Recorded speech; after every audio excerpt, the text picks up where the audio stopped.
ರಾಜ್ಯ ಬಿಜೆಪಿ ನೂತನ ಅಧ್ಯಕ್ಷರ ವಿಚಾರ ಸದ್ಯ ಕರ್ನಾಟಕದಿಂದ ದೆಹಲಿ ಅಂಗಳಕ್ಕೆ ತಲುಪಿದೆ.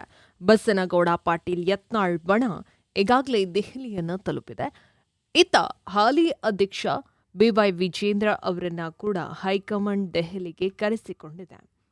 ಹೈಕಮಾಂಡ್ ಕರೆದ ಕೂಡಲೇ ವಿಜಯೇಂದ್ರ ಎಲ್ಲಾ ಕಾರ್ಯಕ್ರಮಗಳನ್ನು ಕ್ಯಾನ್ಸಲ್ ಮಾಡಿ ದೆಹಲಿಗೆ ತೆರಳಿದ್ದು ಇಂದು ಮಹತ್ವದ ಬೆಳವಣಿಗೆಗೆ ಕೂಡ ಸಾಕ್ಷಿಯಾಗಲಿದೆ.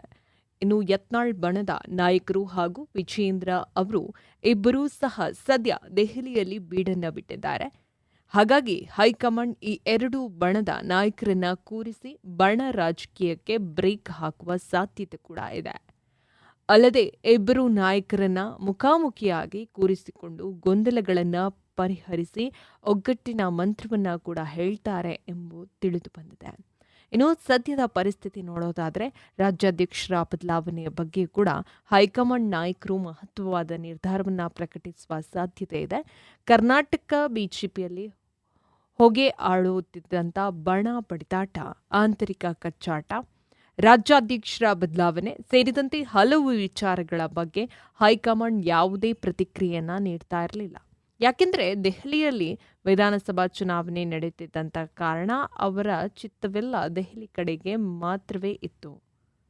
ದೆಹಲಿಯಲ್ಲಿ ಬಿಜೆಪಿ ಐತಿಹಾಸಿಕ ಗೆಲುವನ್ನು ಸಾಧಿಸಿದ ಬೆನ್ನಲ್ಲೇ ಹೈಕಮಾಂಡ್ ನಾಯಕರು ಕರ್ನಾಟಕದ ಕಡೆಗೆ ಗಮನವನ್ನು ಹರಿಸಿದ್ದಾರೆ ಎನ್ನಲಾಗ್ತಾ ಇದೆ.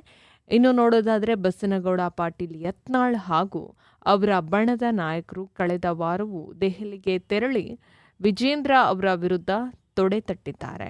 ಅಲ್ಲದೆ ಕೆಲ ಹೈಕಮಾಂಡ್ ನಾಯಕರನ್ನ ಕೂಡ ಭೇಟಿ ಮಾಡಿ ವಿಚಾರವನ್ನು ತಿಳಿಸಿದ್ದು ಅಲ್ಲಿಂದ ನಮಗೆ ಉತ್ತಮ ಸ್ಪಂದನೆ ಕೂಡ ಸಿಕ್ಕಿದೆ, ಇನ್ನು ಕಾದು ನೋಡಿ ಎಂದು ಗುಟ್ಟು ಕಾಯ್ದುಕೊಂಡಿದ್ದಾರೆ. ಇದೀಗ ಮತ್ತೆ ಯತ್ನಾಳ್ ಬಣ ದೆಹಲಿಗೆ ತೆರಳಿದೆ.